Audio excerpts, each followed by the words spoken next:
next keynote speaker is an extremely experienced executive in the space.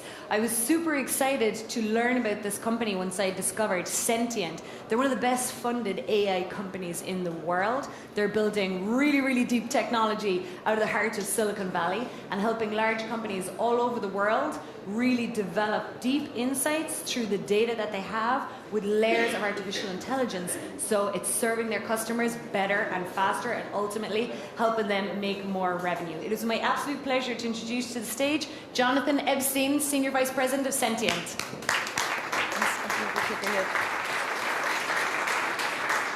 Thank you so much, and it's great to be here. It's hard to cover AI in a short time, but so I thought I would talk about evolutionary computation, which is a branch of AI that's different than what most people are using these days. There is no one AI. Machine learning is often used as synonymous with AI, but it's actually one form of AI. Some people say there's 5 main camps or tribes. Others say there's 21. And the real truth will lie ultimately in the combination of different forms in AI to solve different types of problems. Most of what we hear about today is deep learning or machine learning, neural networks. And it is the technology that drives most of today's AI applications. But 10 or 20 years ago, people said this will never work. It's all about symbolic systems, which expert systems, another form of AI. And it's really good at certain things. It's good at perceiving the world around you, sort of understanding what it's seeing or hearing or what's being written. It's really good at understanding patterns in data and conversely understanding where there are anomalies in particular data. And it's quite good at categorizing objects or outcomes. This photo is a cat, this is a house, that's red, whatever the goal might be. So very useful for a certain variety of applications, and it's what, again, powers Siri and Waze and many other systems that we do. But it has some problems in that deep learning networks are generally fixed in purpose, right? So you create a neural network, they do one thing. They don't really know how to do anything else. So that is good for one thing, but not other things. And mainly, they're very expensive and time-consuming to build. If you're doing a real deep learning network, our average estimate is it takes about 5 PhD man-years to create a sophisticated deep learning network. Where I come from in the Bay Area of California, that's about $2.5 million in salary, because it's very expensive to hire machine learning scientists. And then when you create a model, it immediately starts decaying. It's like driving a car off the car lot. And then you don't really know how they work. And that's a problem for most businesses who don't like black boxes. Some recent research is starting to shed some light on that. It's just published, so that's very exciting. And in general, neural networks can make predictions, but they're not good at decision making. Now at Sentient, we do a lot with deep learning. We have a product that helps fashion and home decor vendors create personalized product recommendations and merchandising. But we're big masters of evolutionary computation as well. And this is a branch that's known less well than deep learning that was started 45 years ago as a branch of mathematics by a guy, John Holland, who looked around and said, there's an uncountable number of combinations of DNA, but there's only 9 million plants and animals. And each of them is uniquely designed and optimized, if you would, for their environment, whether that's the cities or the ice or the mountains or the ocean. And so he created something called schema theorem. This is the fundamental theorem of genetic algorithms, or evolutionary algorithms. And obviously we've built on that a lot since then, but what it does is it takes these laws of natural selection, rather than trying to simulate the brain, which deep learning networks do. This asks the question, how did we get to the brain in the first place? Through evolution. And evolution really has 3 main drivers that created all of us and all of the plants and animals around us, and can now be used to optimize designs for other things. One is fitness. Fitness is what constitutes evolutionary success, right? For animals and humans, it's about having children, and the more the better. For optimizing websites, which I'll talk about, one of our applications for this, it's about websites that sell better. And we run a hedge fund with this as well, which is about making money. Combination as a function says, if you take 2 successful designs, better than average, and you combine them in some way, You have a website breeding program or a design breeding program that some of the kids will be better than the parents. Some won't be, but it's a way to climb a performance hill. And then mutation is really important as a function, just as in nature, to make sure that we explore the unexplored, that we find the unexpected, and that we make sure that we're searching through the whole solutions map. So evolution is really good at looking through large quantities of data and input and very efficiently searching for the optimal design. It's been used to build antenna designs, right? We use it to run a hedge fund, one of our other businesses. And we like to style ourselves as the world's leading company in evolutionary computation. Sentient's been around for quite some time. We've raised quite a lot of money for a software-only company. And we do a lot of research and papers, and we have many patents applied for and granted. And we have the record for the world's largest instance of evolutionary computation, which we ran and solved some previously unsolvable problems on a computer network of 2 million CPUs and thousands of GPUs all running in parallel. Now you can use this approach to solve many different problems. And when we work on our platform that underlies what Sentient does, we do research projects to show the power of evolution. One was in healthcare. How can we predict the onset of sepsis, which is the leading killer in the emergency room, before it happens? And we were able to develop a system by looking through time series data and evolving a formula that could analyze it, so that 30 minutes before it happens, we can say with 91% accuracy, this person will go into septic shock. You need to do something about this or be ready right now. And similarly, we're working on a project with MIT to answer the question, how do you grow anything anywhere? How do we solve the problem of food distribution, which is the biggest cost of food, not the growing of it? And so there's this concept of food computers, these tanks that are self-contained. And what we're doing, our part, is evolving the recipe.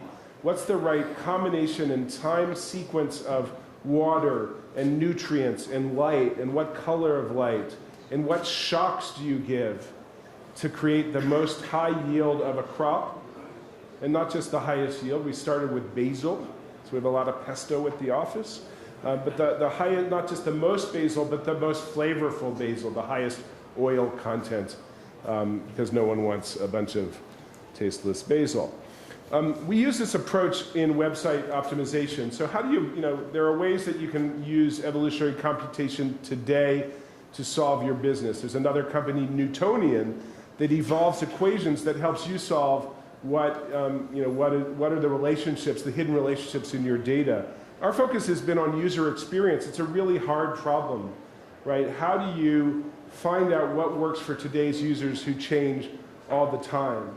And Peter Diamandis, who has a great newsletter, is a well-known futurist, espoused the opinion that if you're not testing 100 or 1,000 things at once, you'll get stuck. It's what makes Amazon successful. But the problem is that business goes fast, and the current model of testing user experiences is really slow.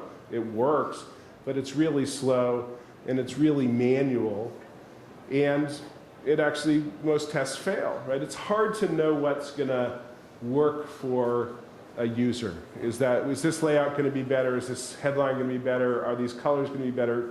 You just don't know. And the industry average is that 1 out of 6 A/B tests wins. The rest are just the price of entry. But we saw an opportunity to apply evolutionary AI, to solve this particular problem for websites of all sizes, really big and some that aren't that big, and created a system which we call Sentient Ascend, which applies this principle. So whereas A/B testing can test 2 designs at once and multivariate, usually around 32 or 64, with this approach you can actually look at millions of potential designs for your digital experiences. Currently websites and mobile web, but soon email and advertising as well, with a goal-oriented testing program that optimizes towards a certain outcome, like higher sales usually. And the way that evolution does this, and this is the secret of evolution, is you can solve what's the best design out of millions of designs with only hundreds of tests, which sounds pretty radical, but it does work, and it worked for us, created us here today. And fortunately, in websites, the generations move a lot more quickly. So the way we apply this in website testing is we start by, a company would say, hey, I want to try these 20 different things, different headlines, different layouts, different images. My goal is to increase my conversion rate. And we place these designs. Each design starts with just one variant. So we put 20 different designs up in front of the users of the website and test how well they perform, find the winning designs, and then take each combination of parents, the successful parents we'll call them, and create 2 children from each of those pairings, child AB and child BA. And we do that for many different parent groupings, and then test those kids. And we find the winners and the goal, and we do it again, and we do it again, and we do it again. And then we introduce a mutation function, some randomness, as we talked about, that makes sure we explore unexplored combinations. And with each generation, you're able to achieve successively better results with this kind of method. So it's a very powerful technique that can be used to much more rapidly test, essentially compress a year or 2 worth of user experience testing into a month or 2 months, depending on the size of your website audience. And while evolution isn't a guarantee of success, the way the statistics work, while any one idea may not be, has a less than 50% chance of working, when you can try 20 or 30 or 40 or more different things at once, then you're almost guaranteed at having some winning ideas, some good ideas that are going to enhance your performance, and probably a bunch of them, right? And so in a year of operation, no client of ours has had an unsuccessful experiment because of the nature of portfolio testing of multiple ideas. This table looks at some of the results that we've generated. About 80% of the experiments we run lift results for a website or a mobile website by 10 to 40%. And they're testing multiple values, variant and control, on multiple parts of the page or the funnel, out of what might be hundreds or thousands or millions of combinations, and generally within 1 to 2 months, achieving very significant gains. So this is only the start, and our leading research is really focused in an area called Neuro Evolution. And if you look up sentient and look at the papers that we're writing, some of the most important work we're doing, not just for website optimization, but for all fields, is in the field of neuroevolution, right? Remember, deep learning networks, very powerful, very useful, and very expensive, and they decay. So what if there's a way to use evolutionary computational approaches to design and architect these networks that would otherwise take 5 PhD man-years to do? And so we have deployed that. This uses our extended computing network, and we're able to accelerate the creation of deep learning networks by a factor of 10 to 20 or more. Our first one we did, which exceeded state-of-the-art performance against a known image, a well-known image data set, categorize what's in these images. We were able to do that with 1 PhD grad student in 3 months, and that was the first one we did. So this particular approach, which you can read about in this paper, really has profound impact in being able to accelerate the adoption and pace of AI throughout multiple industries, right? You can create bespoke neural networks for your business. It will create much better image search, much better machine translation. We can caption the world's images. And in the world of marketing and e-commerce, the commercial side of our business, it leads to true personalization of the messages that you can give for your customers. So the example there is something we call auto-segmentation, which we're now in beta on, where instead of running a test and finding the best design for your audience or your segment of your audience, you'd say, consider the following thing about any of my users. Where are they? What device are they on? What's the weather where they are? What did they buy the last time they were here? What brought them to my site today or to my social experience? And we evolve a neural network between that and the individual design components you want to try. And at the end of that process, every user gets the design that's most likely to make them convert. And as impressive as the results have been with the other approach, the results here are even better, because when you can give everyone their own optimal design, whether that's a clothing design, a website design, a product design, whatever it is, then business results will surely grow.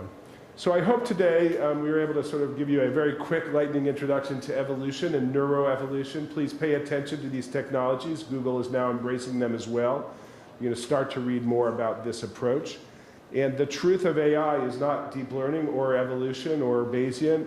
It really will be the combination of all these things into powerful automated systems that can solve business problems. If you're interested in what Sentient does, I'll stay around after the speech. And thank you very much for your time.